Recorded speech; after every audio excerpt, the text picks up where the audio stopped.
Let us just wait until the recording begins this so that, okay, there it is. The recording has started. Okay, fantastic. All right. Welcome to this online session. As you can deduce from what I've just said, there is going to be a recording that will be posted in the normal fashion.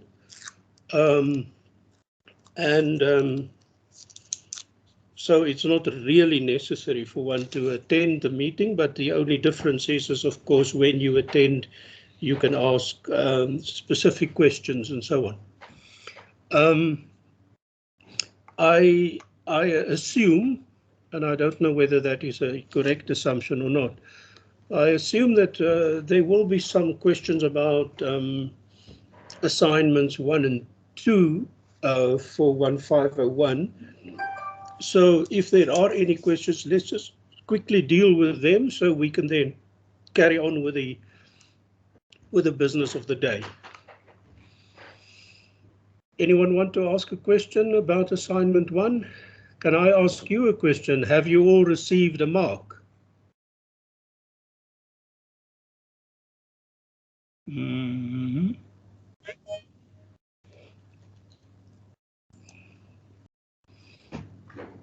Okay.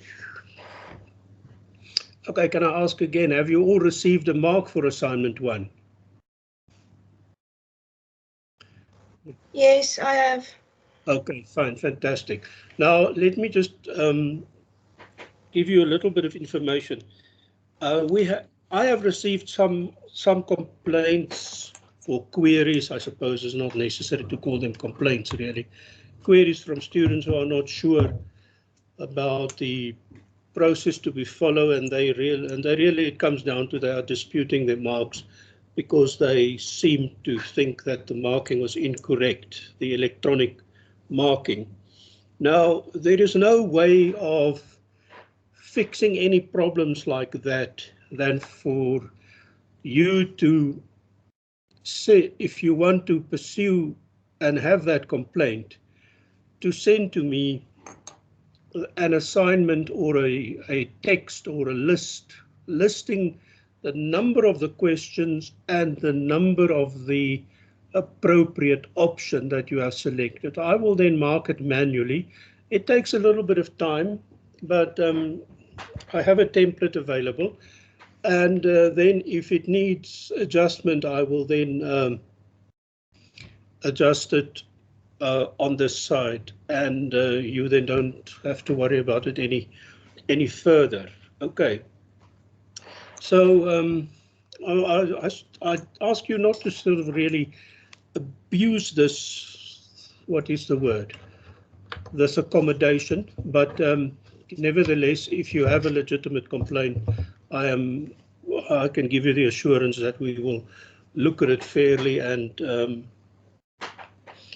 inclusively, and we will do what we believe to be the right thing. Okay. Which brings me to what are we doing this morning? We are also trying to do the right thing this morning. Assignment 3, and I guess this is mostly what the object of this meeting is to talk about assignment 3, is in fact the second multiple choice question for this very strange year. And just as with assignment 1, there is a number of set texts that you have to read, and some are clearly more important than others. Now, if you page through your tutorial letter 101 at this assignment 3, it is not, it's clear that the real emphasis on it is, of course, on the work of Moholi, and within that, it seems that the two, by far the two most important and significant articles that you should read is the one by Kylie Thomas and and the one by Andrew van der Vlies. I advise you very strongly to read them in that order, for the simple reason Andrew van der Vlies engages with the arguments and some of the ideas and suggestions that Kylie Thomas have published just a year or so before he wrote his article. I guess it's also true, and that's not a reason to condemn anyone for sure. I think it's also true to say that there was a time around this time that these authors were writing that Zanele Moholi was then the particular flavor of the month in not only South African art, but I think she quickly acquired a wider international audience, and yeah, the rest, as we say, is history. As I say, this is not by way of denigration at all. It is just a matter of, I think, historical fact that that one can make that observation. I make that observation also because there's a certain fashionability to certain topics and so on. And what always fascinates me about Moholi is that, or actually what fascinates me about Moholi's fame is that it has made the international impact that it has, and that is apparently sustained up to this day. And that in alone should really exercise our interest, I would say. Okay, the screen just jumped. Anybody know? Okay. Now, right. Now the issue about Moholi is she's mostly a photographer. That is something that you must keep in mind. It is something that you have to come to understand in a way that if you do, you will approach looking at photographs, especially the ones that she produces, but there are other South African photographers as well that are equally interesting, although they deal, of course, with different topics. And you will then approach and read a photograph a little bit different than you would read a normal fine art image like a painting or a drawing or something like that. That it is essentially an act of reading, I think, is really quite widely and generally accepted. And that doesn't mean exactly it is like reading words of a page or from a page, but it's not unlike that either. So it's just one of those new meanings we bring to this word reading, and that finds much favor today. By its very nature, and by the very nature of Moholi's photographs, they deal with real objects. They are not fantastic in the sense that the things you see cannot be recognized. Mostly they deal with people. You see people, mostly people's bodies and stuff like that. And you can then move one step further and say, oh yes, not only does she deal with people, she deals apparently with a very specific and special group of people. But this is where I think the interesting thing with Moholi happens. However predefined they are, the group of people that she identify as her subject matter, she is not only concerned, in fact, she's not really concerned about their separateness, but depending on your point of view, and this is the point of view that is, for instance, in the case of Kylie Thomas and to a lesser extent Andrew van der Vlies, that if if you look at Moholi's work, she's also concerned, I almost wanted to say not so much, but that's not true. She's also concerned with the conventions around photography. And those conventions are also informed by cultural conventions and power relationships and societies and their collective imagination. In other words, how societies produce images that speak to them in a certain way. Now, cultures may share those images, and a large degree of them are shared, but there are also quite significant differences.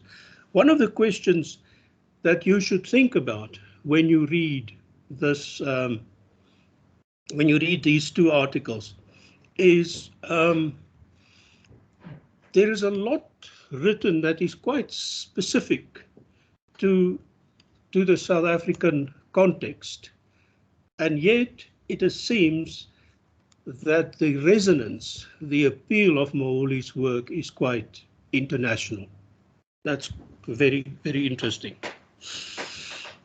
Perhaps it's a good time for me to come clean and say that in terms of the structure of this module, the reason why we included Moholi's photography as one of the major centers of this module is because looking at her work is a very good way of making or becoming aware of the issue of gender in our society. Now, the Jane Alexander, The Butcher Boys, clearly deals with politics. In fact, she sort of deliberately excludes politics. I mean, she almost deliberately excludes gender in her presentation of The Butcher Boys. And if you look at the work that came just before The Butcher Boys, you can see a development there. For instance, where she started, or not she started, predating that is a work called The Good Time Girl, and so on, where the notion of sexuality and sexual availability, those are terms that both Van Vlies and Kylie Thomas also use, is pointedly rejected. In other words, if you look at the sequence building up to The Butcher Boys, you can clearly see how Jane Alexander actually eliminated that from what The Butcher Boys is about. Therefore, the genitalia are covered up and so on, although they are indisputably apparently male figures. That's her way of telling us, I guess, that she is not dealing here with gender or sexuality, or but she is dealing with the body, but that's another debate. Moholi emphasizes exactly gender, not as something completely disconnected from, say, history and apartheid and all those big things, race and so on, but the way, if she talks about those, the way she talks about it is through the register of gender.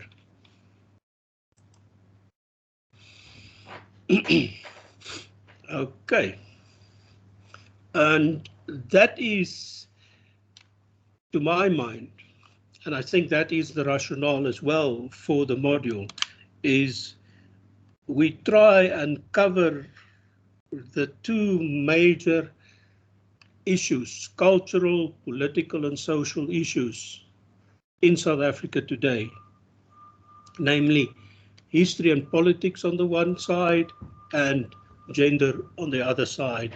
And this assignment 3, specifically deals with gender. Now, what these two things, these two focus areas, of course, share is a preoccupation with power. Okay? Now, power is a very, very wide concept, and I don't really want to demarcate it. But if I will simplify it quite a bit for you. It's a little bit crude, but it makes the point that is important to realize, namely how fundamental and how foundational an awareness of power is in all the things that we do and we think. A human being is not a human being in isolation. We are humans because we live among other humans. In other words, we can say we are in a relationship with many things, including other humans. Now, the issue is where there is a relationship that is the nature of a relationship, is that there is an inequality of power. And it sounds very draconian and so on, but that is simply a fact. The power may shift in a relationship or so, but there is always this aspect of power. And power is something that is determined by context and circumstances and whatever the case may be. And as certain phenomena, like you find in history and in gender, are grouped together, of course, they are also subject to a kind of a power relationship. And it is that power relationship that Moholy seems to be talking about. And I have thought what would be perhaps the most meaningful thing for me to do this morning is to just walk with you through the two articles, the one by Kylie Thomas and the one by Andrew van der Vlies, and just highlight certain sections that you can then mark in your text if you have it available. If you don't, then I'll try and mention the page numbers for you. Then you can sort of or go through it again when you listen to this recording and so on. I'm doing this because from experience from previous sessions, and Nadine, I'll be with you presently, okay? Experience from previous student groups have caused me that a major problem is for students to come to terms with this, to come to terms with the awkwardness of the subject matter. Because Moholy really is concerned about the LGBTIQ+. That's now apparently the newest political correct way of referring to this particular constellation. And she is concerned about them, for many reasons, but the one thing is she doesn't want them to disappear from consciousness or our awareness. According to her, they have always been there and they always will.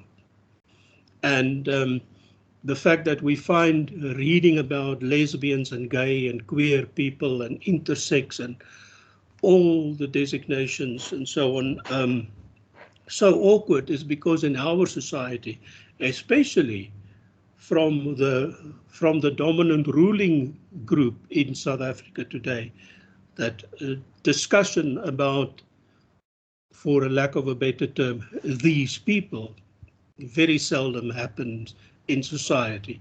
And when society is confronted by the recognition that they are indeed there, they react with intolerance and rejection. And if Moholy is to believe, then there's no reason not to believe her, with rape and murder. This is as serious as it gets. Okay. Nadine, you wanted to ask something. Yeah, so I see there's also like the article about Mercer, like the one we had to do for the previous one, but it's also for this one, I think. Or is it a different one? No, it's the same one. It's the same one. But you have already read it, have you not? Yes, I have for the previous assignment. It's just I have a bit of a difficulty with it. You mean with Mercer? Yeah. So what's your difficulty? I think it's just like knowing which arts and stuff that it is. That's the difficult part. Like, No, I think no, it's the yeah. no, Nadine, I don't understand. I mean, that's not a, you know, it's like you stop next to the road and you ask somebody, where's the union buildings? And they say, "Ish, man, you just go and make short left, and then there on your right you may see something, you know, in a big building and so, you know." Uh, that's the poor person will definitely get lost. I Please tell me what your real concerns are and let me try and address it. Okay. What is it about Mercer that you don't understand? I think it's just like the different pieces of art. Like it's difficult for me to understand like what he's saying sometimes about some of them. Like I think the uh domestic angel or something like that. Or was it in the other one? Yeah, yeah. Yeah, it's like difficult for me to like Uh, exactly understand what like her evolution story or something that he's telling about. Oh, about that up to the butcher boys. okay, tell me, are you not talking about Tinley Bick? Maybe I don't can't remember entirely. It just yeah, I had a bit of difficulty with the butcher boys. Yeah, but you know, Bick and Mercer is not saying the same thing. If they were saying Yeah, the same thing, I mean, you know, once it's said, it's said. Then the one who publishes later is just completely different. You know, the nature of academic discourse is it is not really only an iteration of what has gone before, but it is also adding something new, even a new perspective or whatever the case may be. You see, this is why I need to know in specificity why you know what particularly is your problem, yeah, because if you tell me you have a problem with Mercer but you are invoking the content of Tinley Bick, then I'm confused. You understand? yeah. It's very Sorry, good. I forget about which articles because there's quite a few to You read. see, you must not forget that. That is some of the things you have to have your lines of argumentation clear and more Yeah, sorry. important. No, I'm only sermonizing to you to help you. Look, the core of academic work is to adduce evidence. Okay. And Mm, you cannot adduce the evidence from Bick and then ascribe it to Mercer. That is a yeah, misrepresentation. Okay. But let me tell you why I think Mercer is important. Okay. Because Mercer also invokes this notion of the post-colonial. All right. As you can see in the title of his articles. So does Kylie Thomas. Post-apartheid, post-colonial. Is it the same thing? You think about it. That's why Mercer is included there as well. It's valuable philosophical background. That's really what I am saying. Okay. yeah. Okay, sorry. Okay. Look, we can take up this discussion at the end again.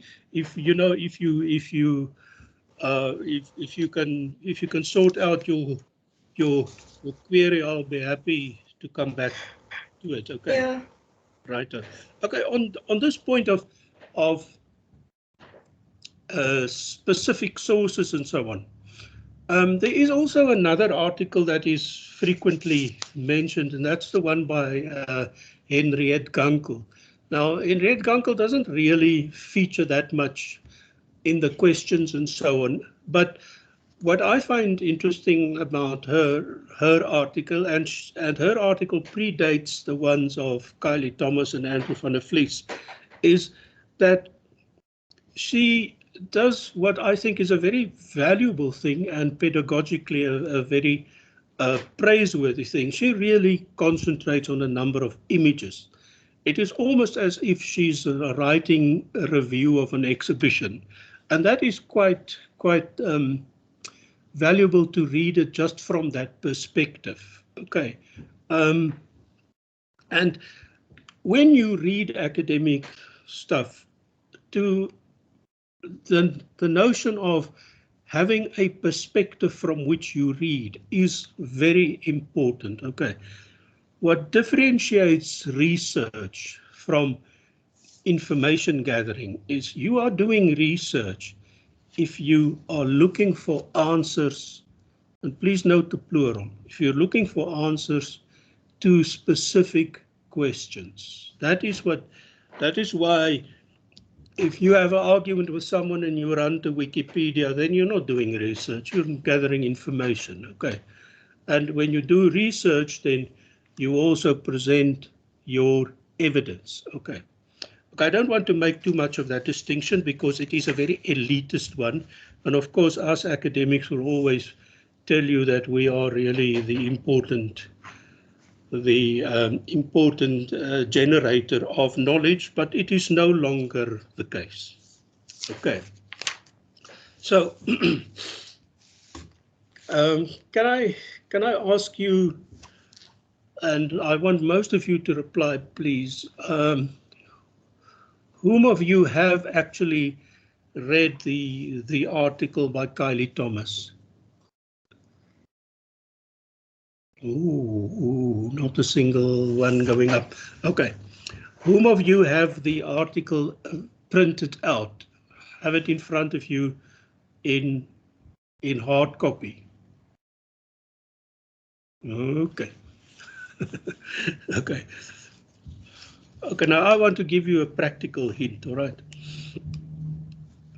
It is, I know it's one of those interesting cultural things that have happened in the last couple of decades, I guess, since digital technology has descended on us. But I would strongly suggest that you actually print out the article so you can actually engage with it properly. And by engaging with an article properly, you have to make notes and draw lines between things, ask questions in the margins, and so on and so on. Because there isn't a single definitive reading of any article. Again, it is in terms of what questions do you bring to the article or the text that you're reading that will determine what you find interesting or not so interesting. And clearly what you have to find interesting or not interesting is that there are questions in the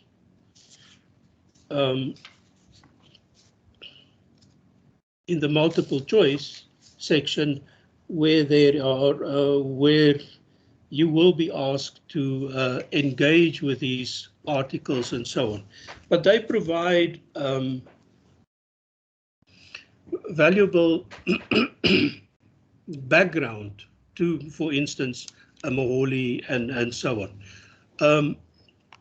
The question that Nadine asked about Mercer, we can deal with Mercer because there are questions that will deal with it. But let's just first. But there were also some that constitutes too much of a repetition and a duplication in terms of what you had to do for assignment 1 and specifically assignment 2, where Mercer was really absolutely mandatory to come to terms with. Okay. Now, what you're really seeing now in front of you is the following, that in this module there is a clear hierarchy of sources that are emerging. Okay, it is Mercer and Bick and Thomas and Van der Vlies.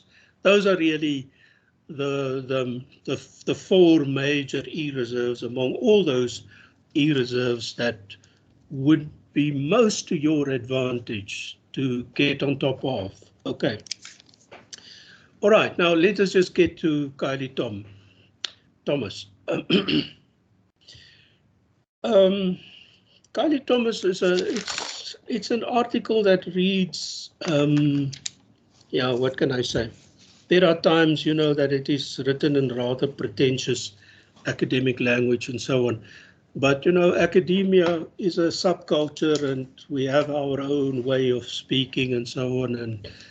And there's very little what one can do about it. But it's not always necessary to buy into it. One can sort of put it in other terms to make your own understanding of it clear.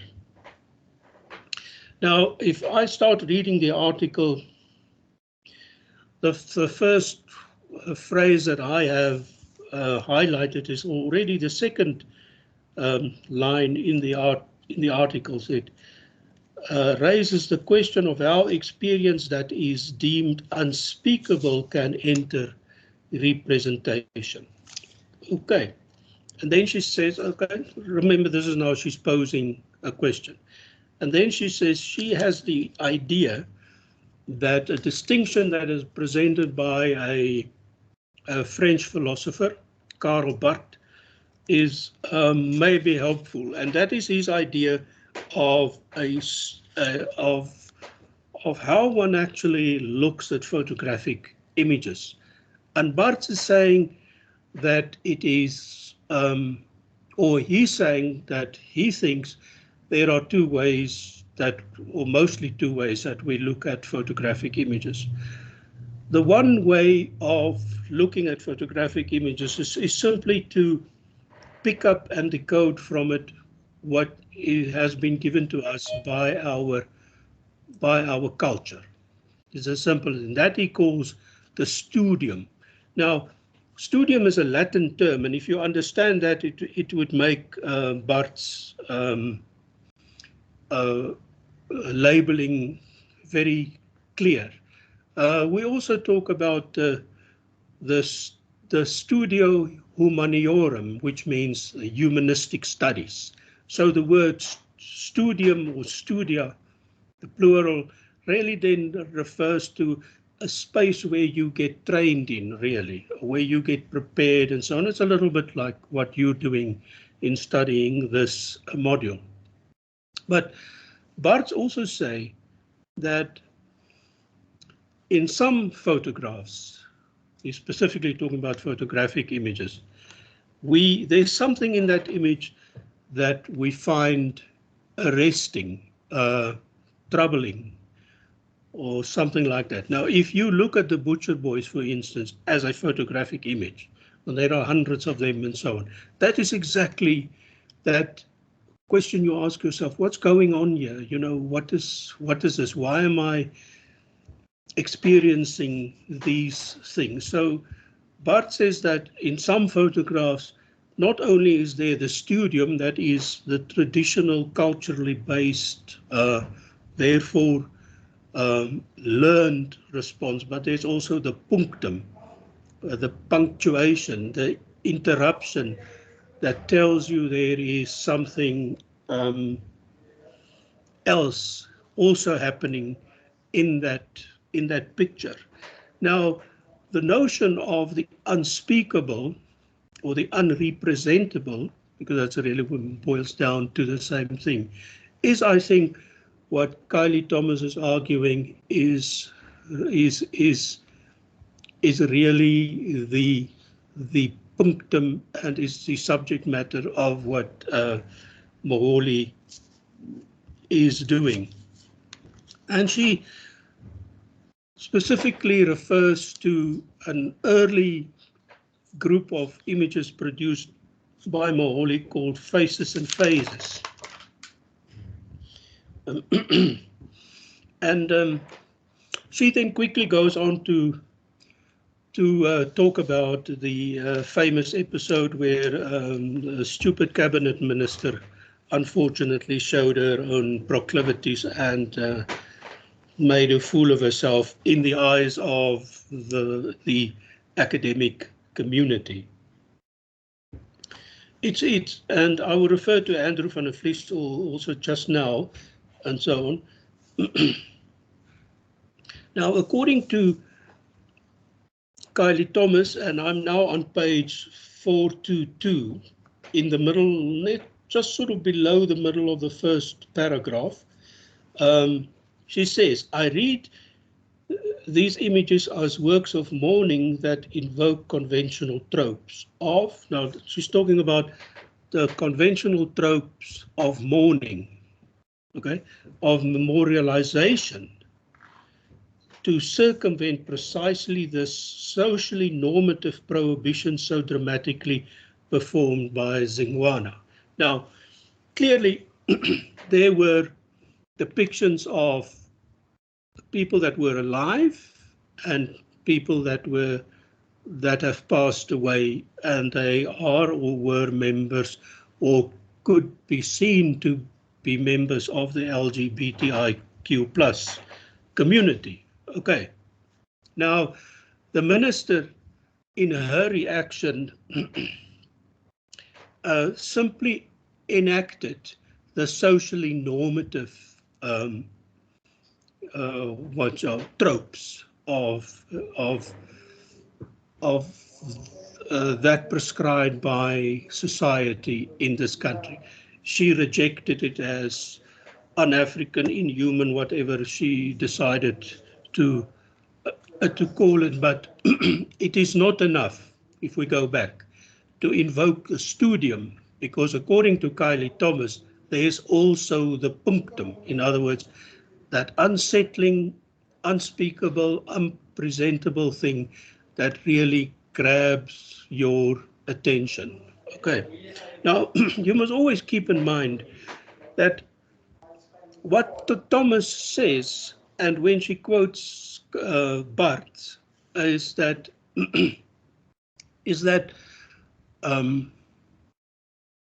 that is her point of view, and when Barth enunciates his point of view, that is his point of view.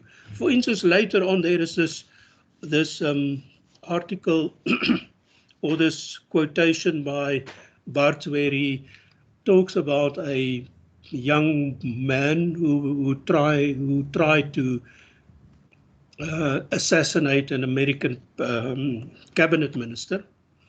And then he says, you know, you can see from the picture, this is a young man, he's very handsome and so on. That's a studium. But then you also realize, knowing the story around it, that this young man is about to die. That's the punctum, that's the artificial kind of thing. But obviously it's a reading to suit his theory. His theory is interesting in itself, and here is the point. His theory is important because it allows one to then try and speak about those things that would be automatically excluded from the studium, and this is exactly where Kylie Thomas finds herself. Okay, now I want you to understand it. So if you can adopt this perspective, then you are no longer troubled when you read the article to come to an understanding of, say, okay, now what is she really talking about? Why is she saying that, and so on? It's not suspended disbelief. It is just opening yourself up to the arguments that they present. Now, Thomas also says a lot of other things. Okay, but my approach to reading academic articles have always been that you read it and you see what you can get out of it, and then you reread it for those things that you have missed once you've started thinking about it and organizing your own thoughts about it. Okay. Thomas then introduces a very important notion. She calls it differencing the canon. Now, the canon is a very strange word. It's also something that is derived from Latin, and it is derived from biblical studies. We refer to the books that are included in the Bible as the canonical books. The ones that are not included in the Bible are the apocryphal books. So this canon that they are referring to are those things that are included in the halls of acceptability. Okay. Now, this notion of the canon in art history simply refers to all those artworks that have been produced through the ages that Western culture, very broadly seen, has found to be acceptable and to be agreeable, and they included in the so-called canon. Now, it would be very difficult to identify the canon precisely, but let's say, for instance, it would be all the visual artworks that are in all the Western and North American museums, as well as museums elsewhere in the world that purports to represent that point of view. Now, when we look at the canon, in other words, this list of acceptable artworks, we find things that you by now have surely become aware of, namely that up until about 50 years ago, there were very few women that were included in that, and even more frequently, it is very seldom that you find a person who is not a white person's artwork that are included in the canon. But the canon also operates also according to conventions. It's not just an arbitrary list, although it sometimes may look like that. It's not. There are also certain conventions that we find in the art world that determine the canon, and a lot of them actually, the one convention that Thomas is concerned about, and in fact, from a different perspective, Andrew van der Vlies is also concerned about, is the presentation of women. Now, clearly, in a canon where most of the work are produced by men, by white men, the point of view that you find represented in these artworks are the point of view of white men. To borrow Bart's term, what you find is the studium, and you find the studium of white men looking at women, and not necessarily only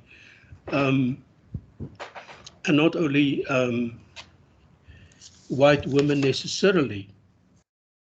On page 423, under the heading Disrupting Visual Codes, she refers to an author that's named Griselda Pollock. And she says very interesting things about the female nude. Now, clearly, when you look at Moholi's work, there is a lot of nudity in her work.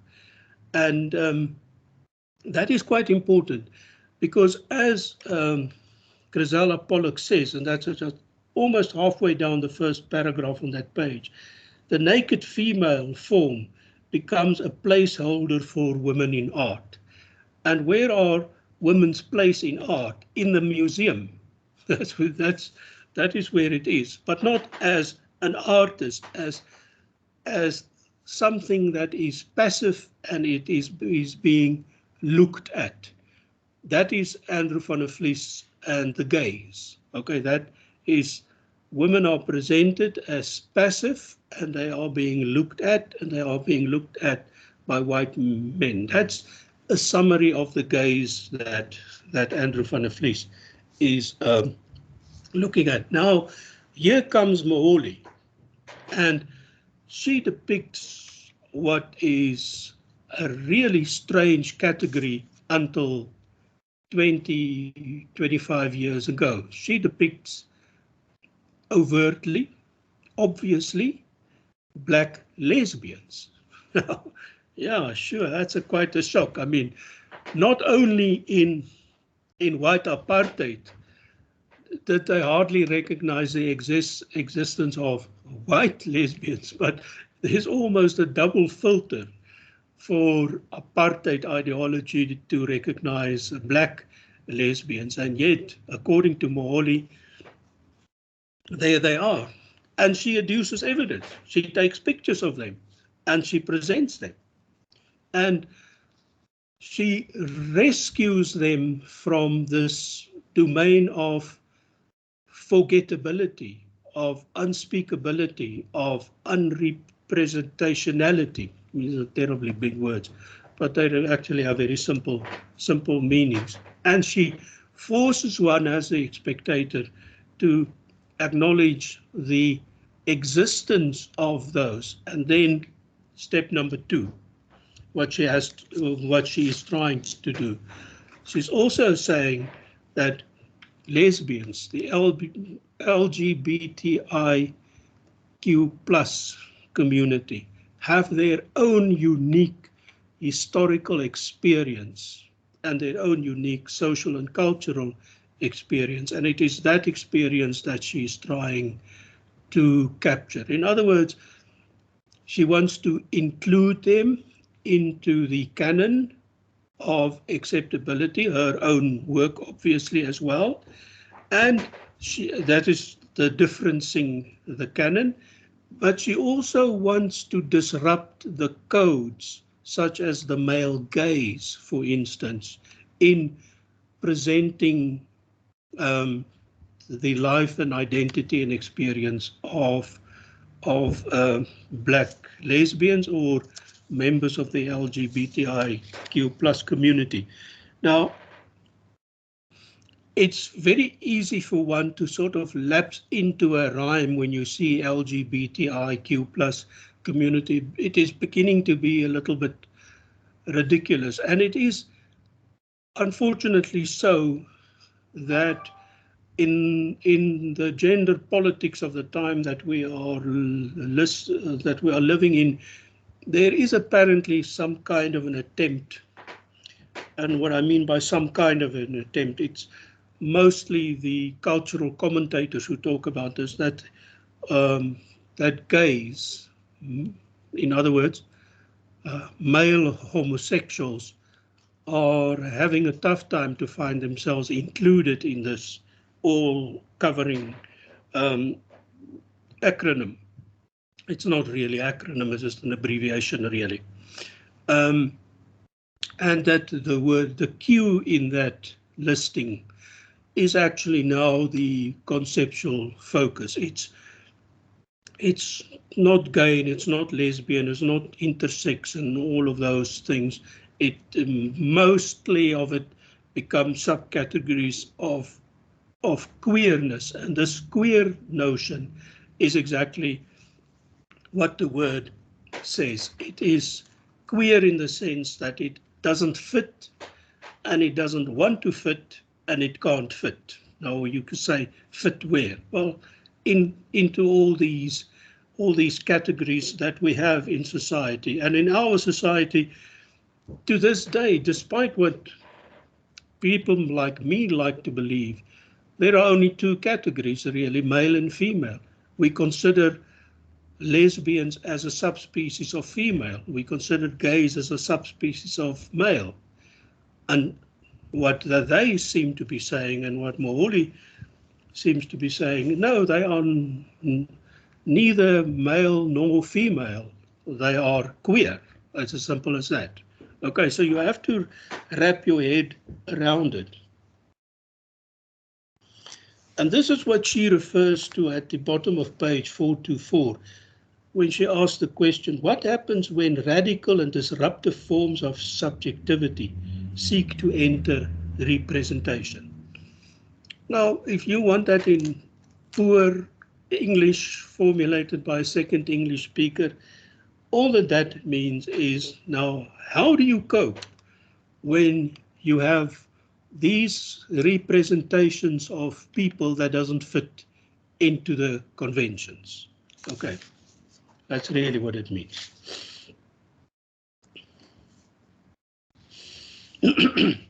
On the next page, 4 to 5, there's she starts off under the heading. The heading is Afterlife, : reading photographic images or what the minister thought she saw at the show. Now, I don't want to talk about that poor misguided minister anymore, but there is a quotation from Roland Barthes, the man I've been talking to you about, the author of The Distinction Between Studium and Punctum, And he says, photographic connotation, like every well-structured signification, is an institutional activity. In relation to society overall, its function is to integrate man, to reassure him. Okay, forget that part of in relation to society overall, and we just accept that. That is, it's fine, you know. Let's not. It's not for us to engage with that. But the point that I want to what I want to make is that this is, I think, what Bart is saying is that all our experience, all our knowledge, including our knowledge about art, including our experience of art and with art, is mostly learned behavior. That is what it is. And if it is learned behavior, it is learned according to a certain program or a certain process or whatever you want to do. And our society, a very complex society, has developed certain channels. He calls it institutions whereby you can learn about that. In your case, for instance, you're learning about art at a university. There's the institution. There's your interest is art, and the way you want to do it is you learn about art through the institution. Now, the institution also carries the idea of forming part of society. In other words, ascribing to the codes and the conventions of all those things and so on. So these are the complexities that you that you need to keep in mind.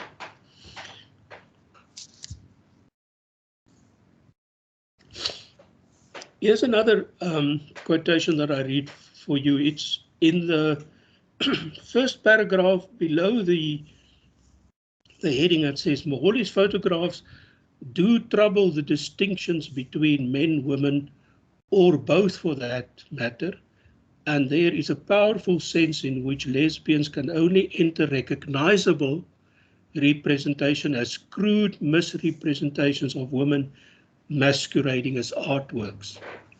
Now remember, we started off by saying what Griselda Pollock said about, you know, where women find their place, and she also makes the interesting point that it is actually quite extraordinary that there are so many depictions of nude women in the Western artistic canon, and yet women themselves are very seldom the agency of that presentation and the role that is assigned to them, and so on and so on.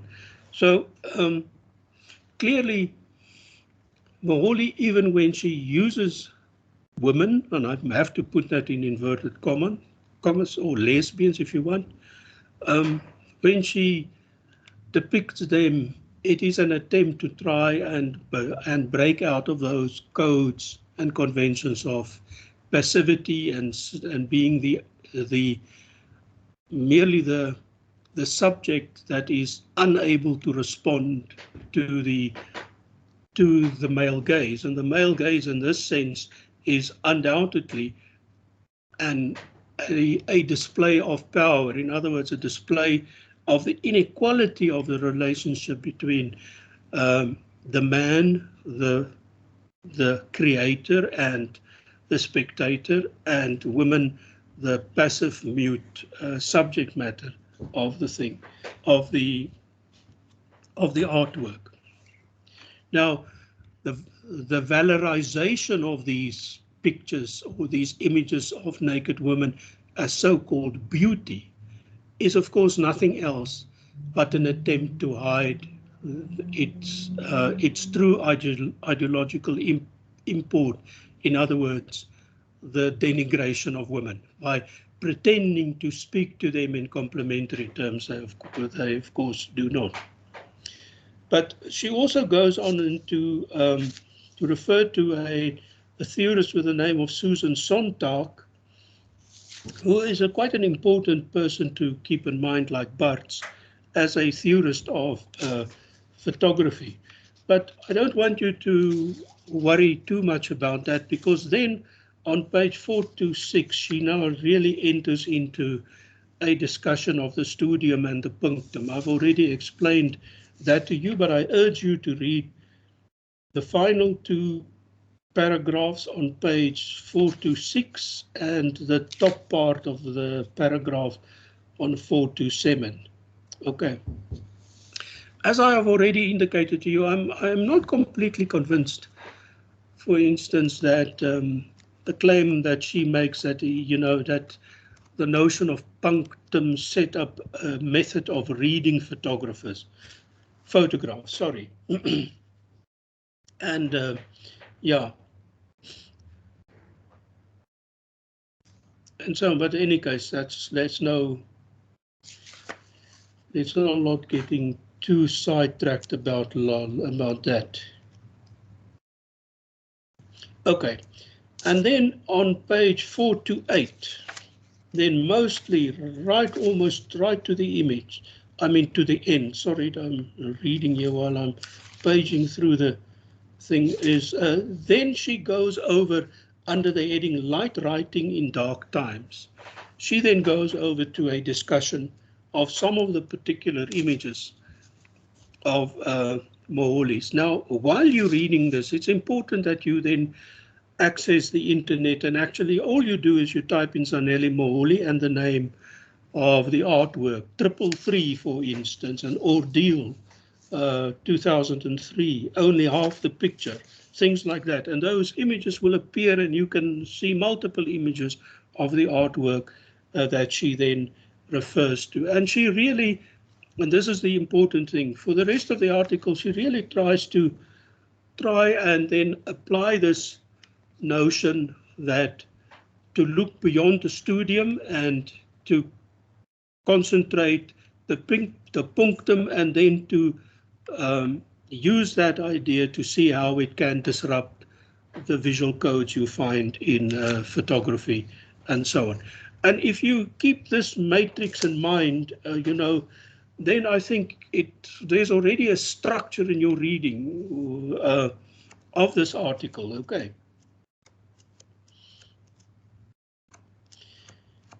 Okay, then on page 431, she continues her discussion of particular artworks, but she's actually there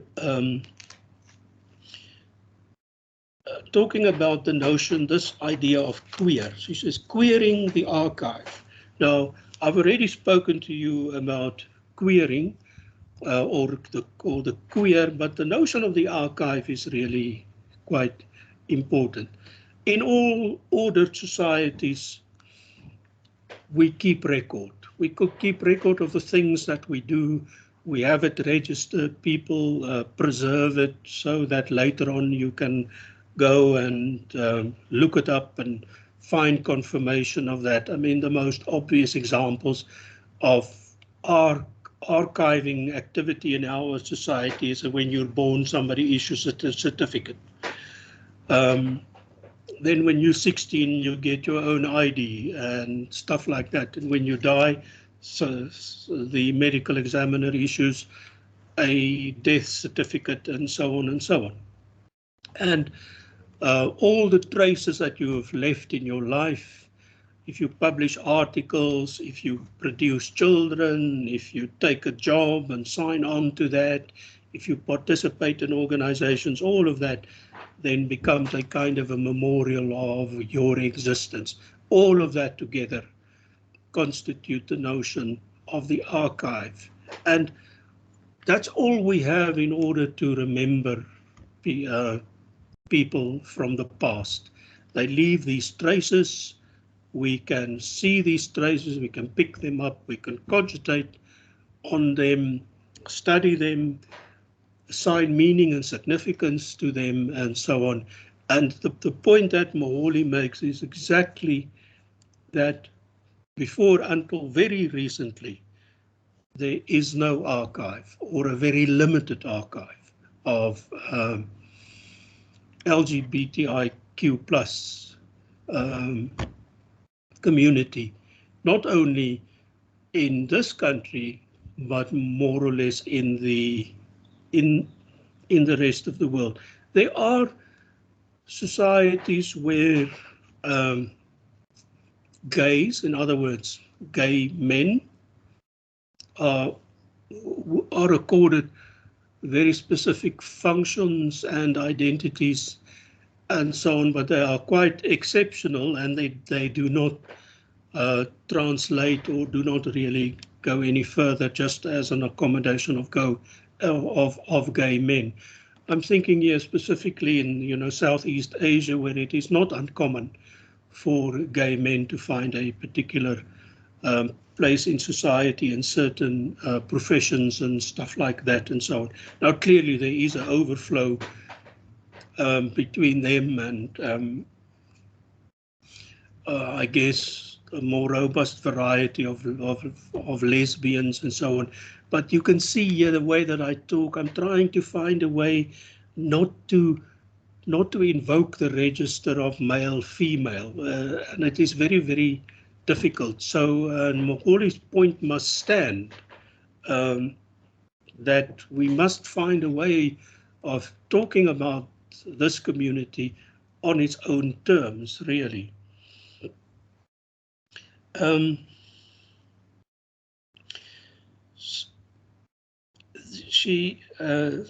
Kylie Thomas says, indeed, the archive produces these facts as much as it holds them and seeks to secure them. Okay, now these facts are the facts of their existence, the fact of their death, the fact of their continued existence for those that are alive. And how are you going to build a community if that community is not really aware as a community of its own existence? And that is really what Moholi is trying to do. And I remember about 15 years ago, Moholi alleges that a hard drive of hers with thousands of images of people whose life and portraits she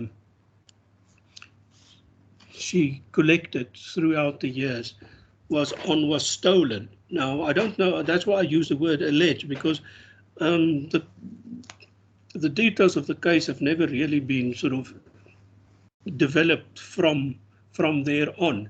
But that is really what the purpose of the archive is to simply say, these people are real, they have always existed, and they exist now, and their experience is also important. Remember, the Constitution of our country clearly says any person, it doesn't say any male or female person, it says any person are entitled to dignity and all these things. Now, surely you can think whatever you will, and I have lots of students who complain bitterly about the fact that they have to learn and read about these things that they find, for reasons that escape me, religiously unacceptable.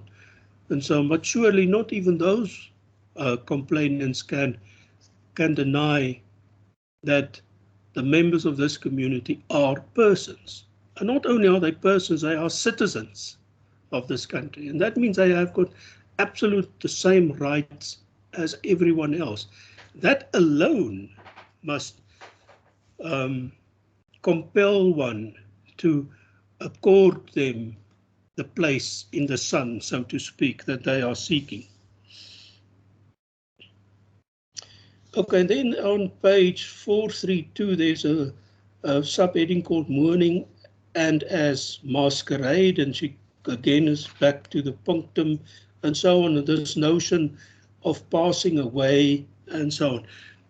Of not the notion of passing away, the notion of passing, which is a creation of Kylie Thomas herself, that she says is derived from what Moholi says about her own work. Now, one word of caution here: if you have read Study Unit 1 of the study guide, you will know that one of the guidelines that is suggested by Barrett is that when interpreting work of art, what the artist says about his or her own artwork is just one of the things you must take into consideration and so on. And although Kylie Thomas developed her own kind of a structure or a theoretical framework to engage with these works by Moholy, she does also seem to be rather uncritical in accepting what Moholy is saying about her own work. My own position, and I do not want to encourage you to adopt my position necessarily, is I agree with Barrett, and but actually the preferred position is not to have such things as artists' statements and let the artworks and the images speak for themselves. Okay. But it is true that memorial photography, in other words, memorializing those who have passed away, is really a very strong element of the images that Moholy produce. Now we ask ourselves, how do we capture that that what Moholy wants to be included in? In other words, how do we build this archive about the existence of people and so on? Surely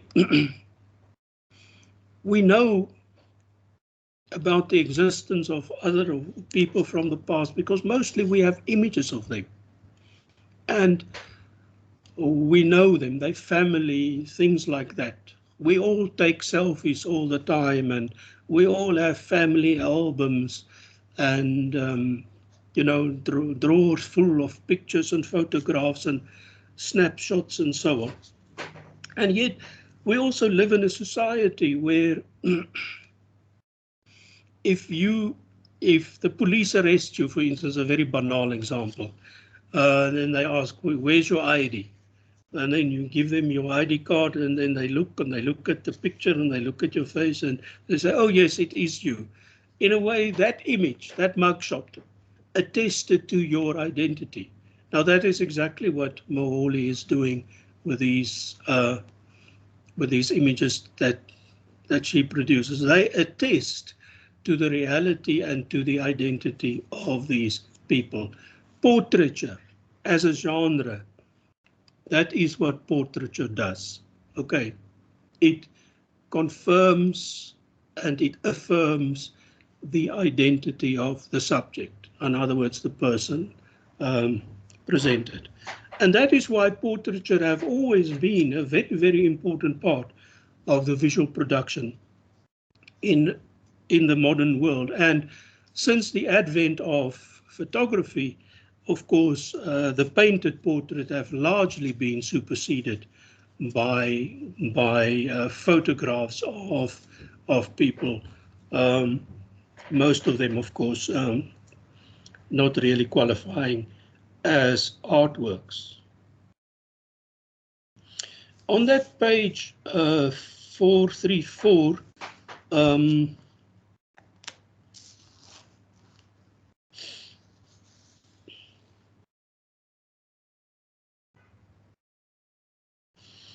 I'm looking at the first and the second, the last three sentences of the second paragraph that starts the death, visibility and invisibility.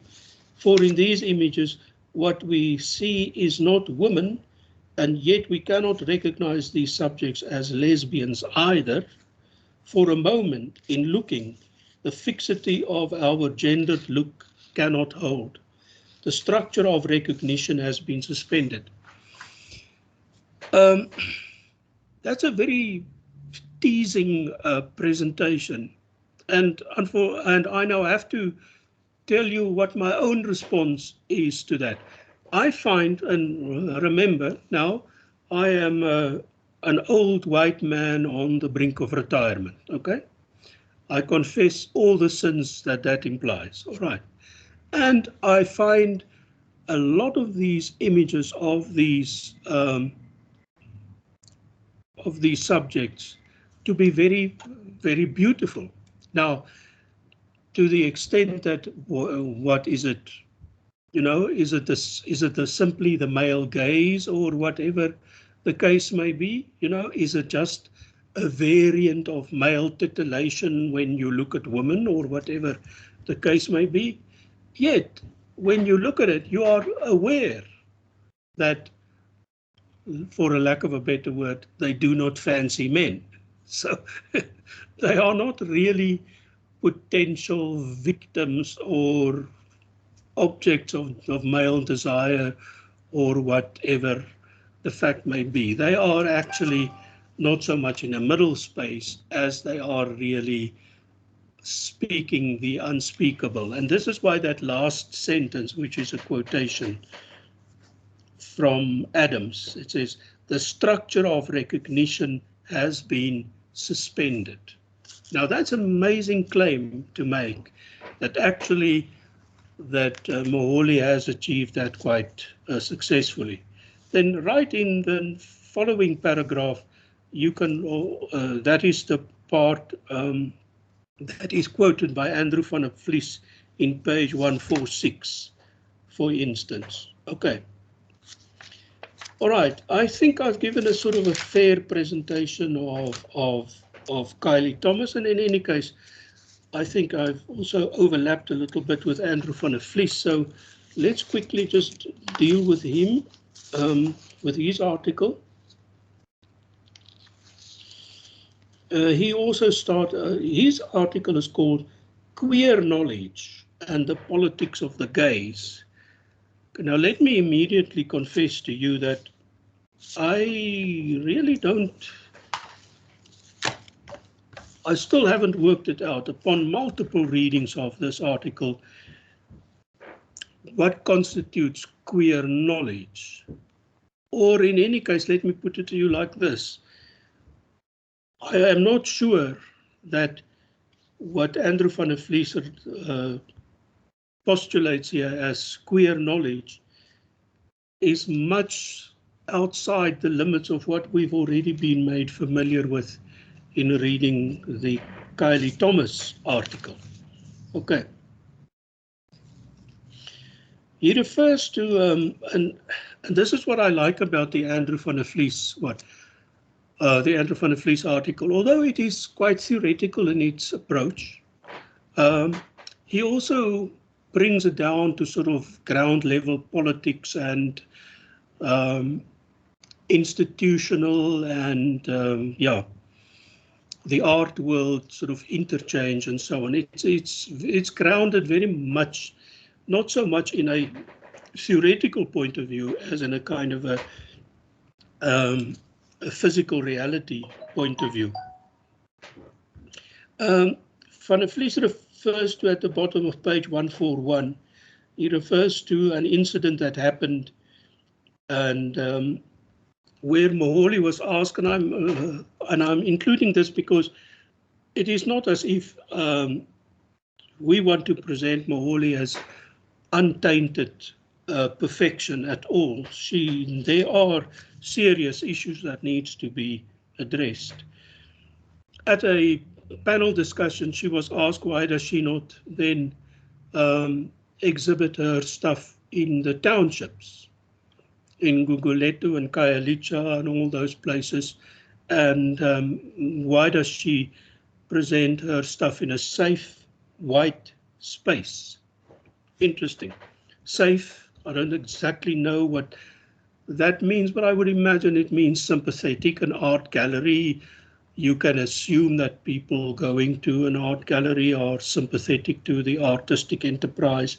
White is, of course, a racial label. It's as simple as that, you know. It's a well-known fact that most of the major collectors of Moholy's work are white people, and not only in this country, but also overseas. In fact, she's now a professor of photography at at one of the universities in Hamburg, Germany.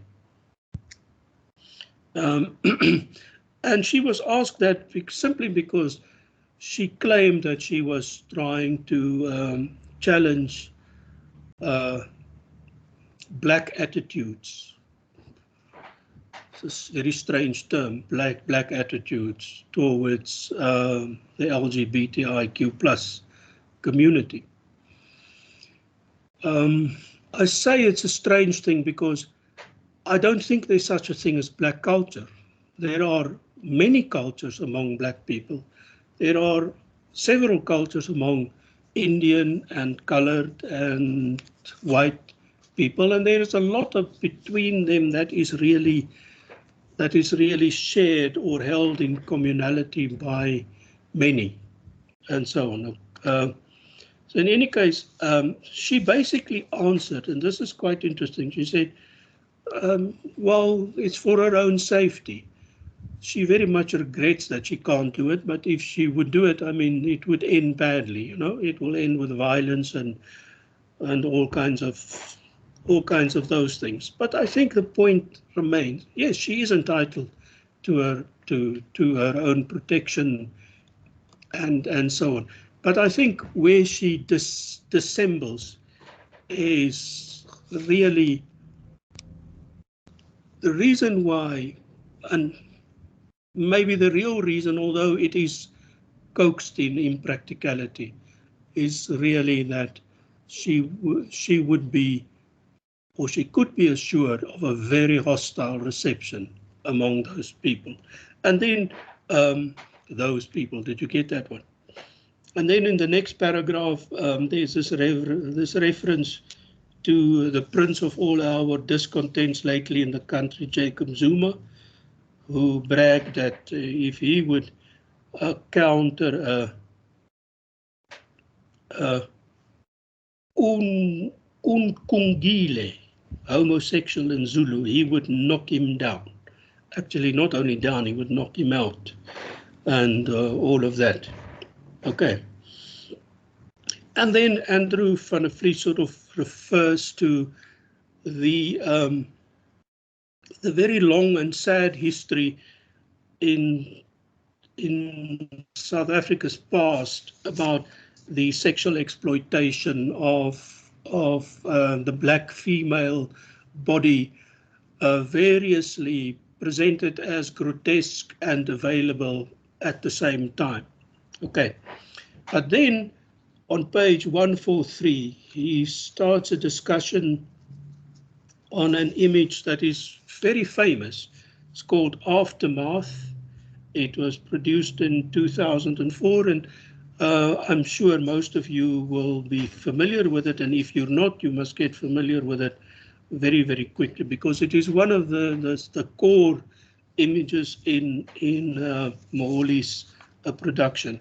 And what I want you to take note of is this is actually a very good example of how you engage with an image in academic discourse. Okay.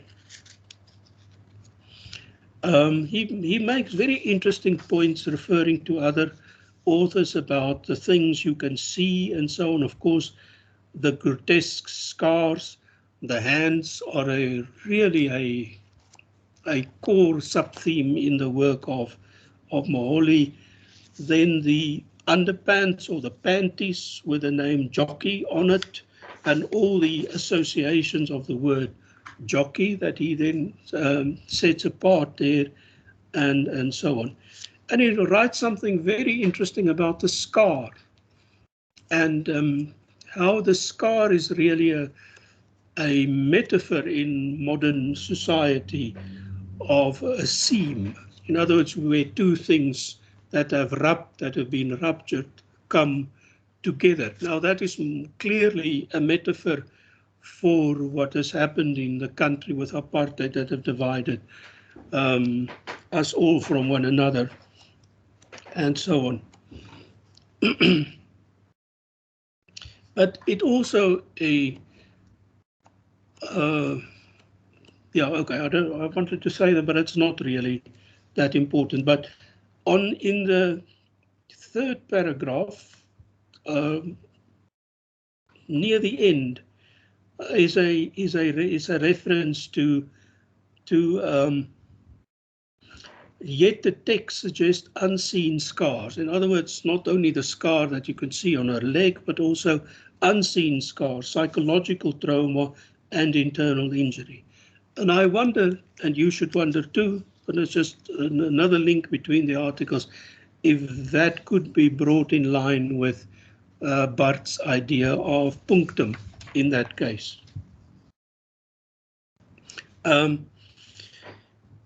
Then Van der Vlies on page 145 makes an interesting comment on the on how Moholy has actually extended what we can call identity markers. She very often depicts, or she often produces images where you cannot see the face of the sitter. They are frequently not naked or nude, so you just see their dress or whatever they are wearing and so on. But yet there is a very strong reference of particularity, of in fact singularity in that, just as what you would get in standard portraiture and so on. This demonstration, he refers constantly to Kylie Thomas as well. He continues right until page 146 and 147. And then in 147, he really engages the issue of the gaze. Now, I've already defined the gaze to you, so he poses two questions in order to investigate this issue of the gaze. In other words, he poses two questions in order to direct his own research. That's really what he's doing. He says, from one perspective, the question might be, to what extent might Moholy be invoking in order to destabilize the idea that the gaze cast on representations of naked women or on women in a state of intimacy in a domestic setting, if necessarily or traditionally a determining or desirous male gaze. That's the one. From another perspective, it might be, is Moholy primarily concerned with decoding lesbian subjects to allow them to be the subject of their own gaze, that is the gaze of the subject for whom she photographs and to and for whom she is concerned to exhibit. In other words, the second one really means the following. To what extent is the images of Moholy sexually alluring to other lesbians? Okay.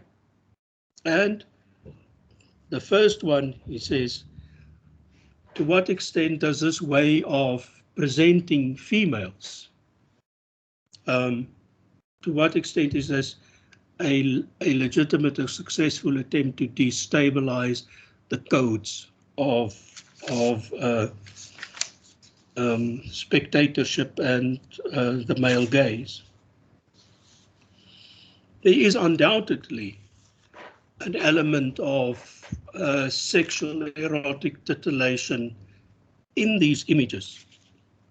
And one of the authors, I'm not quite sure, it may be Gunkel, sort of makes the very coy confession that when she looked at these images, she had to confess her own lesbian proclivities.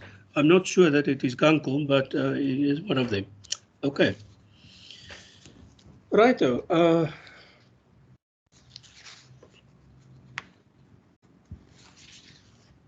Okay, there are. Then mostly he carries on along those lines that I have suggested to you, yeah, you can read it there for yourself. I hope it was a little bit long-winded, but unfortunately that is the way I operate. I hope that I've succeeded in short-circuiting some of the difficulties I think that students encounter when they start reading these and other academic articles and so on. Okay, now we're back to where we started off with Nadine. Nadine, have your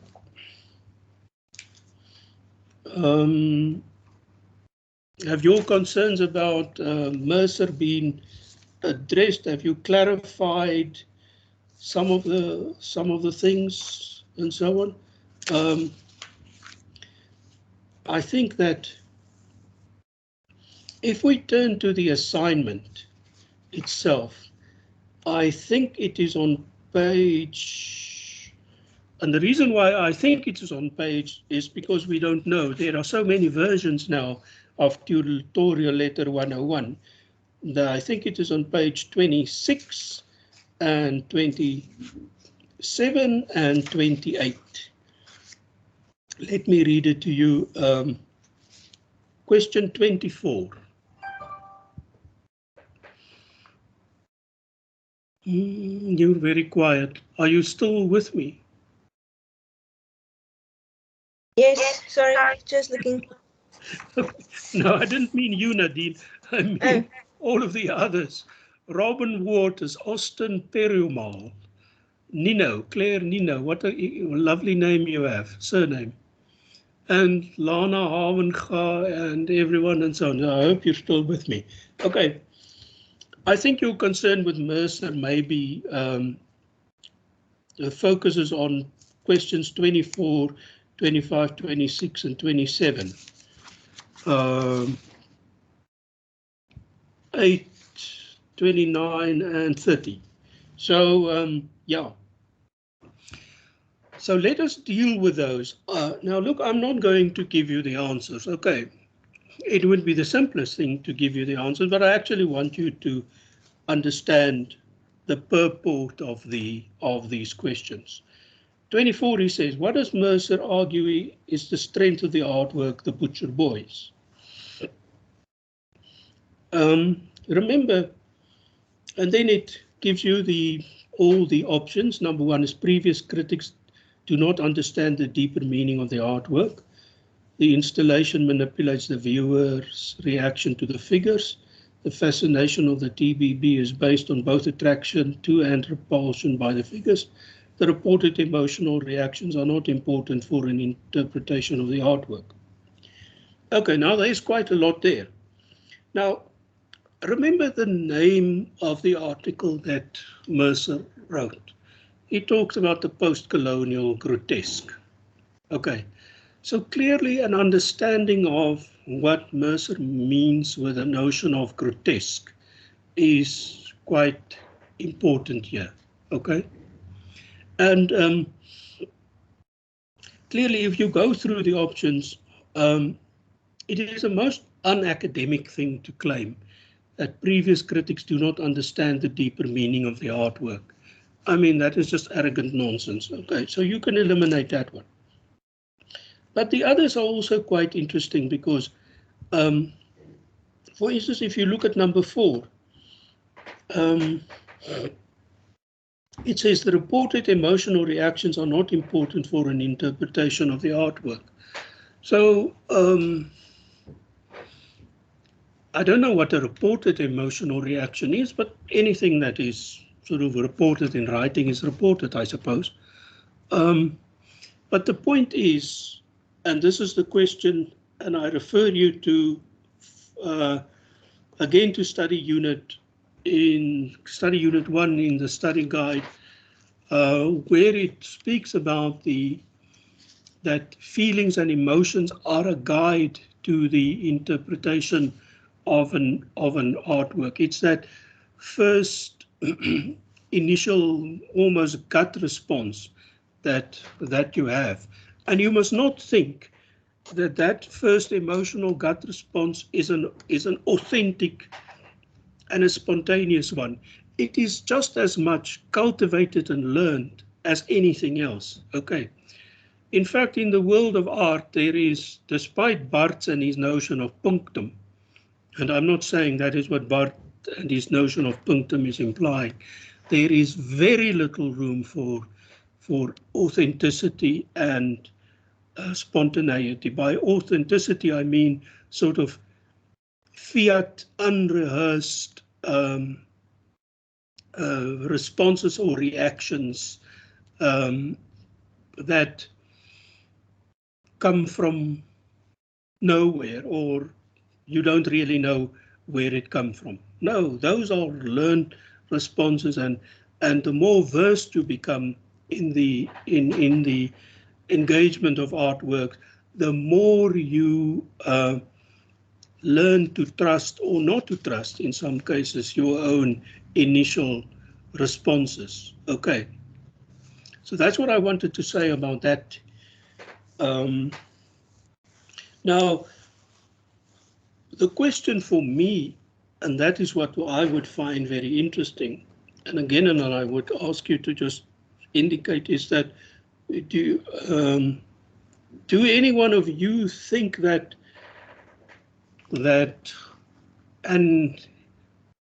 emotional responses in the plural is important in engaging with the Butcher Boys? And if so, can you sort of explain to me? Yes, Angeline. Angeline? Yes, can you hear me? I can hear you, yes. I think I had kind of like a real life experience, and when I was preparing for the second assignment, I had the screen open on my computer, and I asked my husband to come and look at something else. So I dropped down the Butcher Boys, and I was showing him something else on my screen, and he left the room, and then he came back, and he said to me, just go back to that screen. And then I had to scroll through. Sorry, I'm just coughing. And I asked him, what's wrong? And he's like, I was trying to understand what I saw. So then I asked him, okay, well, explain to me. What did you see? And of course, my husband is very Afrikaans. He's a lot older.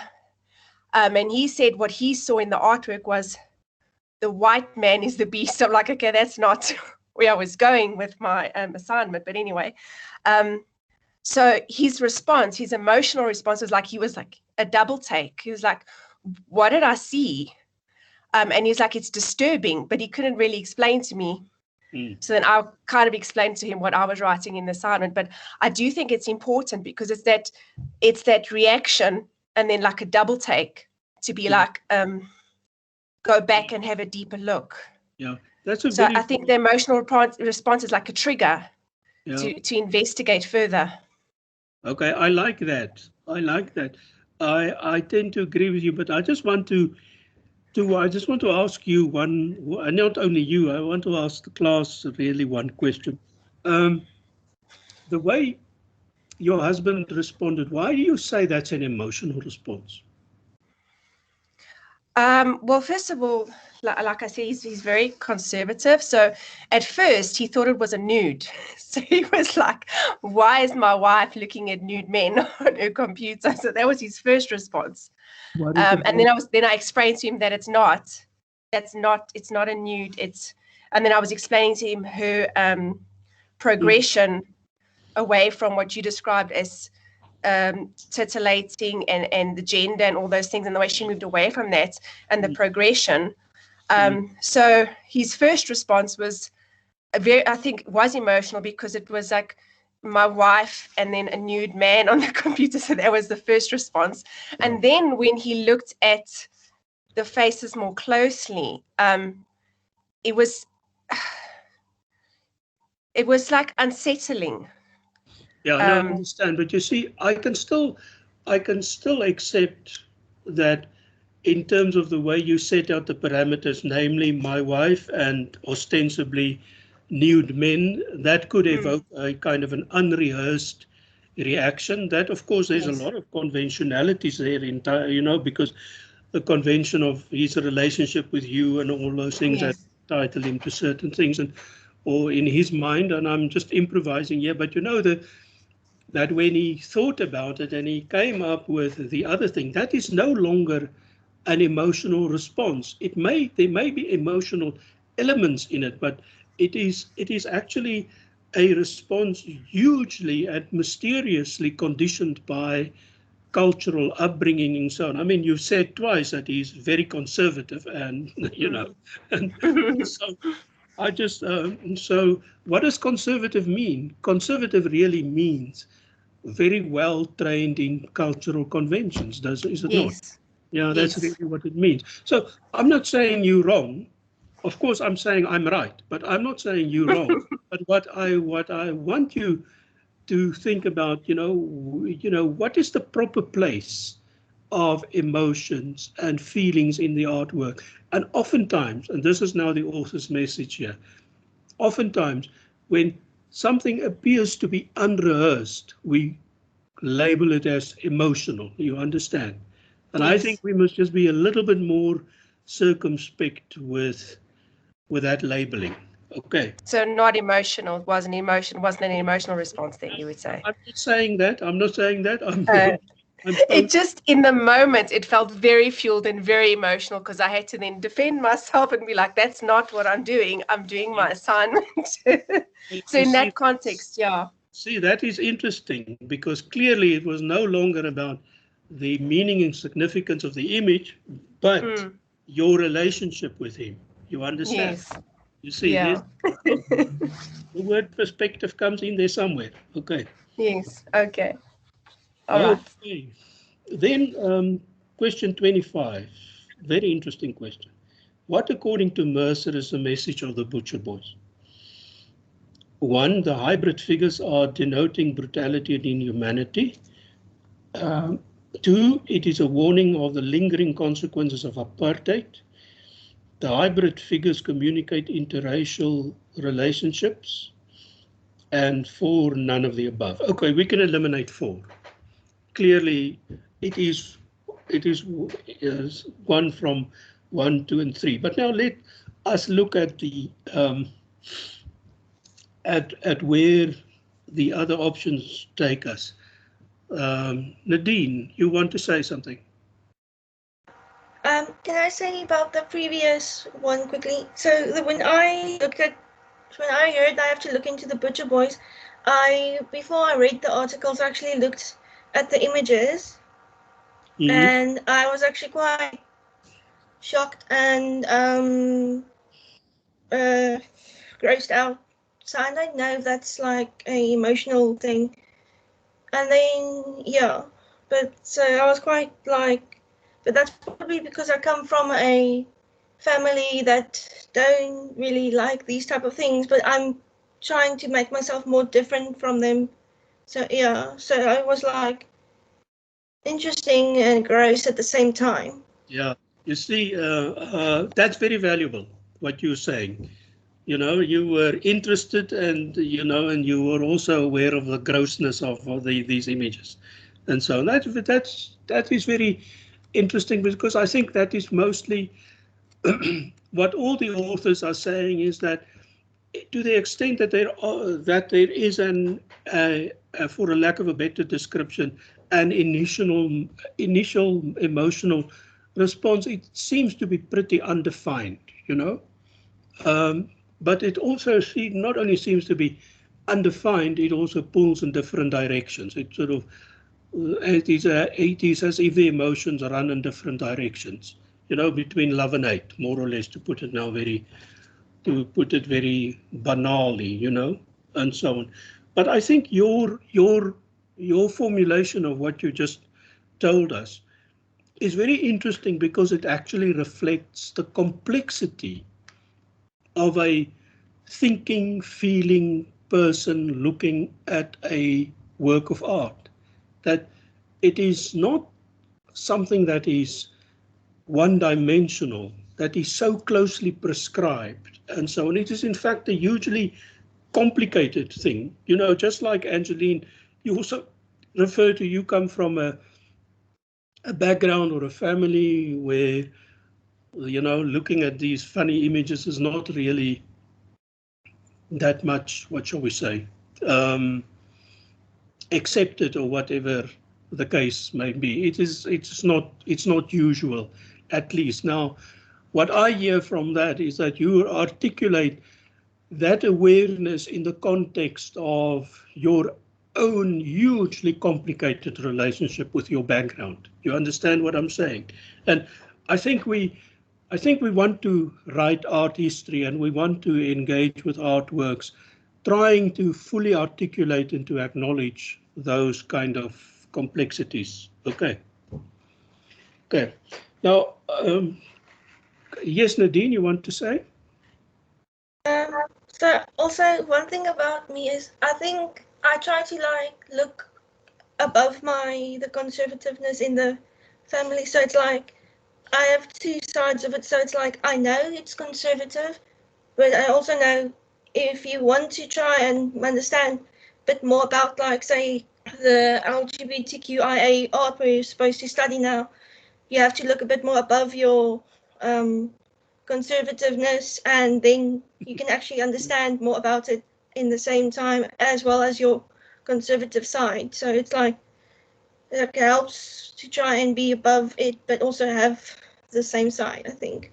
Yeah, you see, you know, I mean, we're now drifting away from the topic of art or so, but what I can say is whether you're conservative or not, never apologize for yourself. As long as you are a thinking person, you can always grow and you can always incorporate new perspectives and so on. And if you do that, I'm happy. I mean, that's really what I would like to teach. If somebody asks me what is it mostly that you would like to teach, I would say is to teach my students to be self-critical, and that's clearly what you are. So don't label yourself to death.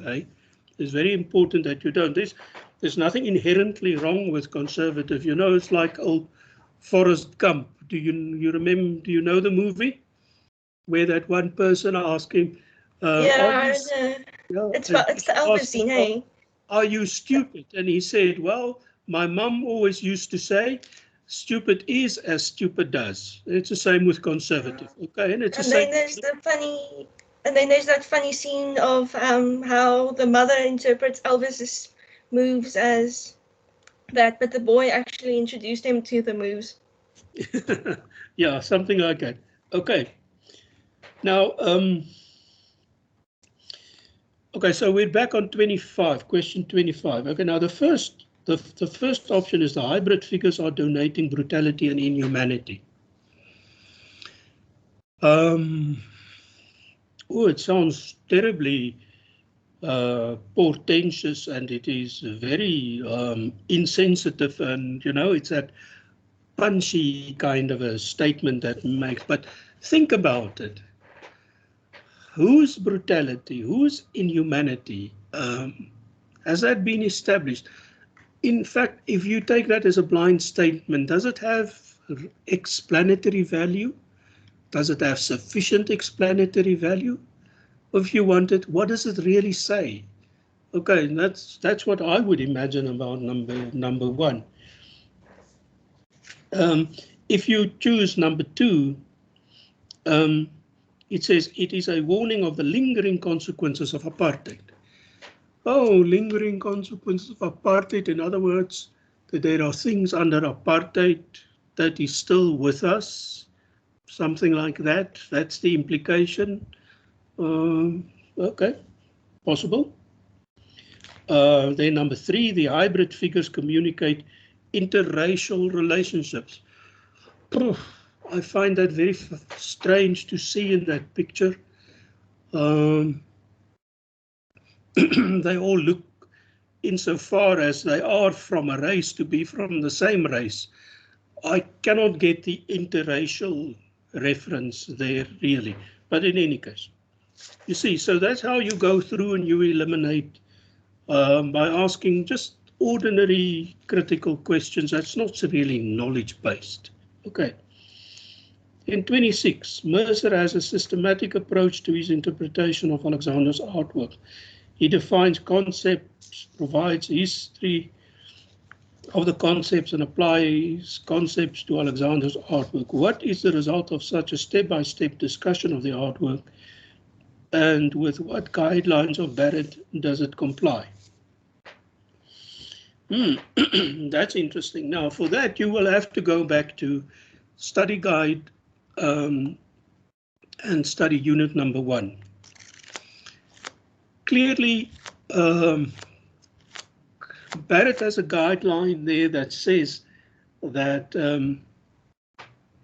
every interpretation of an artwork has to meet certain criteria. And one of the criteria is that it must be comprehensive. It must correspond to what you can see in the image itself, and it must be your argument itself must be logically consistent. That's really what you see. So what you now have to do is you go to the study guide and you ask yourself, okay, now this is what it means. If I now look at these 4 things, we can then now identify what are the terminology used by Barrett.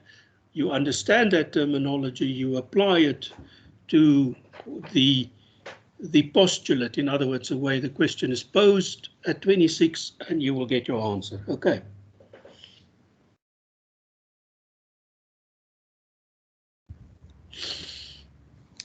Okay, then question 27. Angeline, you want to say something, or have you just not taken your hand down? I didn't know my hand was up at all, sorry. Thank you. Okay, what does Mercer argue is at the heart of Jane Alexander's figurative vocabulary? Yeah, there's a typing in there. The human animal, the humanal is a new species of animal. Well, that's nonsense. Say a figure made by combining. Did I hear somebody smile when I said it was just nonsense? I mean, it is crap. Why is it crap? Because it has no relevance to what you can see. You understand? It doesn't correspond to anything that you can see in that picture. You know, people, when they look at the Butcher Boys, they say to me, "Oh, it reminds me of aliens." And then I say, "Oh, really? Where have you seen an alien? You know, you seem to me like these middle-class idle Americans who see an alien behind every bush. Have you ever seen an alien? So how can it remind you of something that is not there, that you haven't seen?" See, it's also just keep a level head. A figure made by combining the human and animal attributes, it's clearly that, although it is highly exaggerated, I think, a figurative concept that Alexander writes about in her artist autobiography, a sculpture of an animal with a human name and biography. You know, the moment I start engaging with this, I'll have to give you the answer, but there's a lot of nonsense that is given as options. The only one that really makes sense, you can clearly identify from my response, I'm sure. Okay, question 28. Mercer states that in the Butcher Boys, the horror stems precisely from the mixture that makes them both us and not us, and one and the same time. With which author and concepts does this statement agree?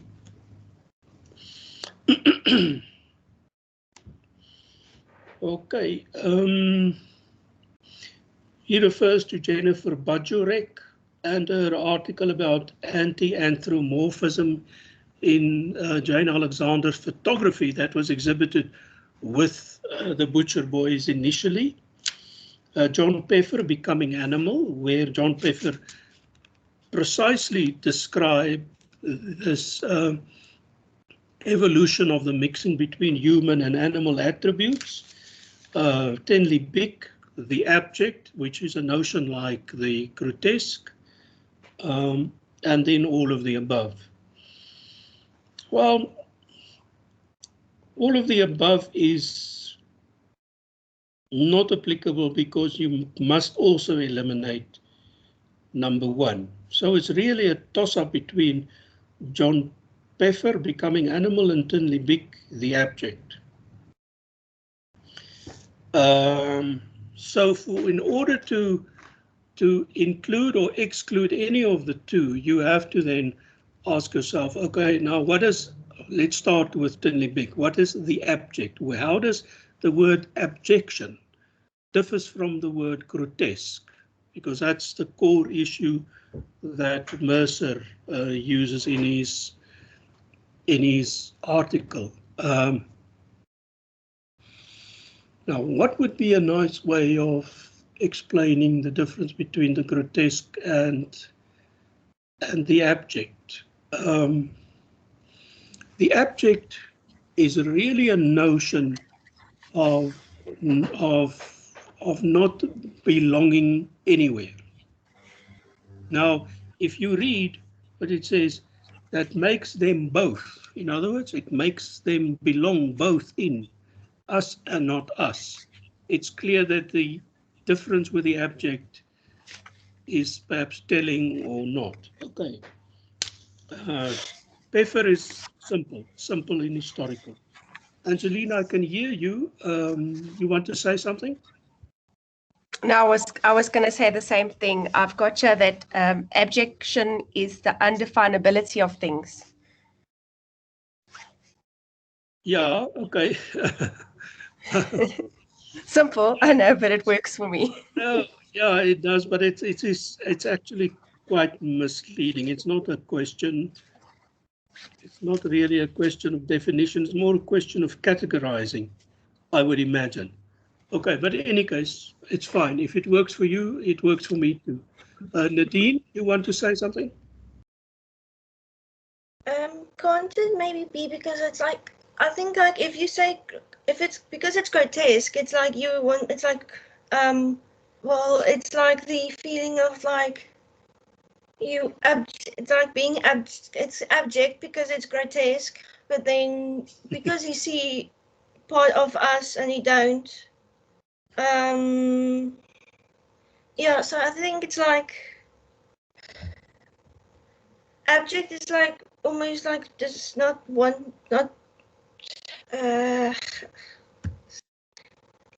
yeah, abject is the difficult thing I'm trying to figure out. No, it is. You look, here's a simple way of, not a simple way, but there's maybe is to understand that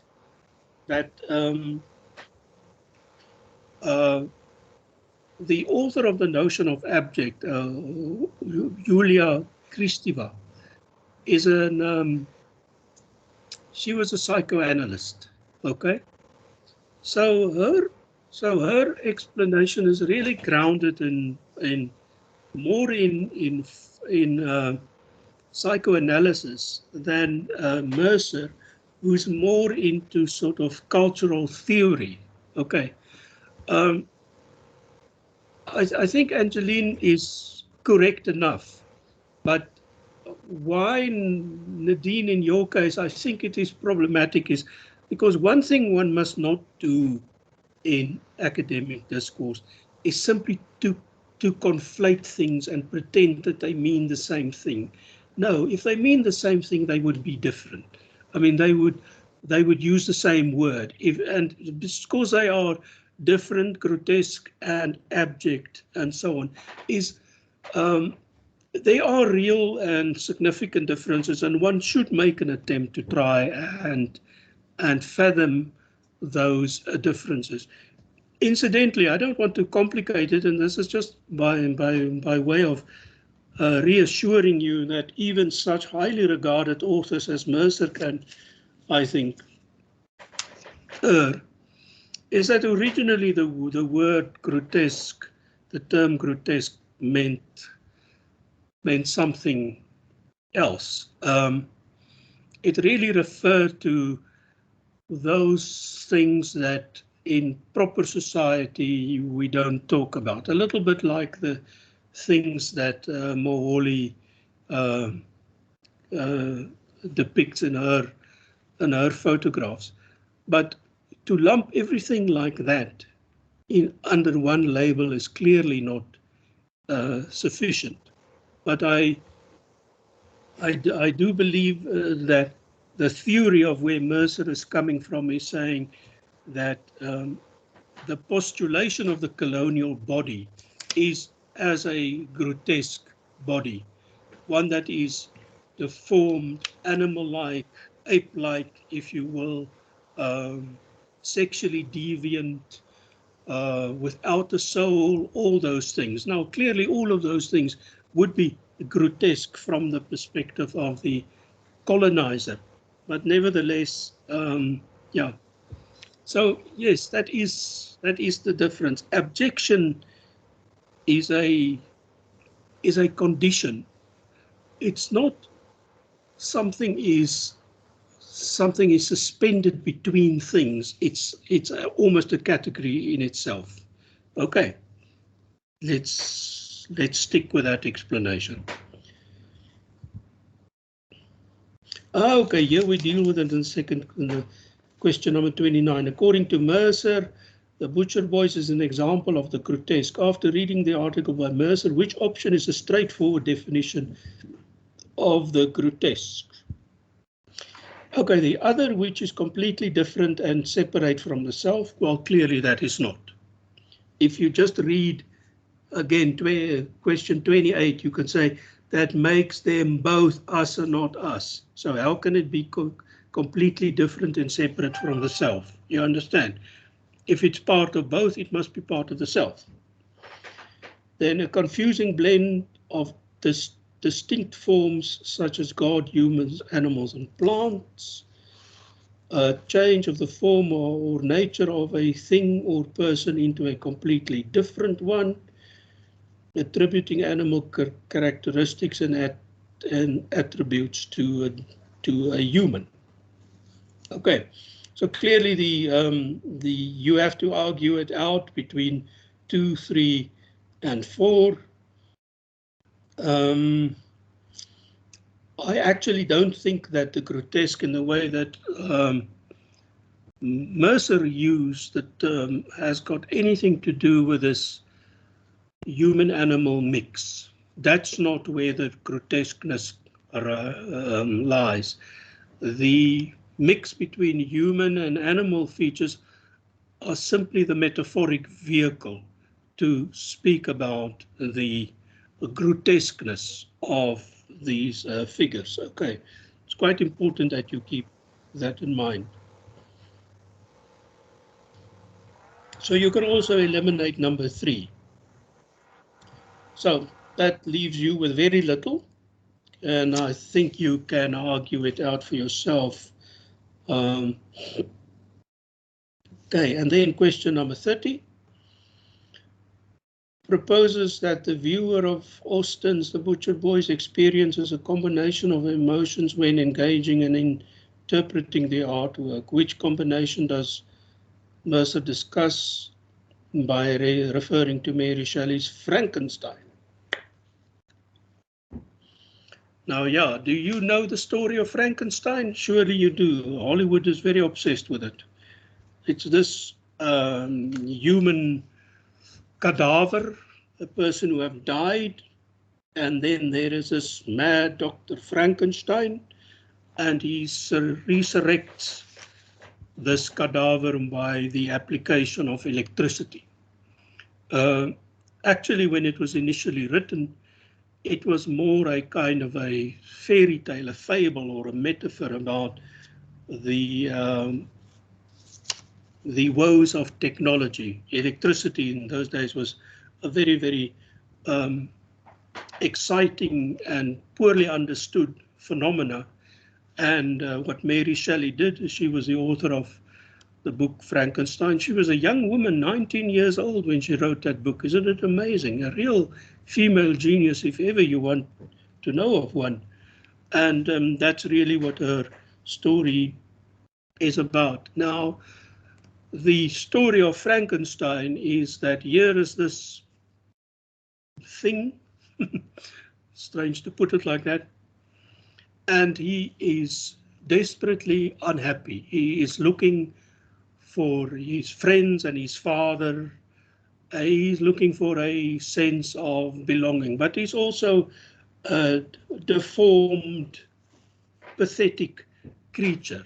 He's got all kinds of vivisection marks on him, and so on. He's violent and disoriented and all these things. And in fact, despite the fact that human beings don't want to accept him, he is a lot like us in certain ways. Okay, go and read there. All those, the options are quite clearly spelled out in the article by Mercer. All right. All right, that's my menu for the day exhausted. I'm sure you are also exhausted by now. It's 2 hours. If you need any more help and assistance or want to bounce ideas off me, my phone number is always available and so on. And yeah, so this is an invitation. Okay. Anyone has any more questions to ask? Not. Then it only remains for me to thank you for your time and your patience. And yes, okay, I see. Okay, the ring has stopped flashing, so I think okay. So again, then thank you again, and goodbye.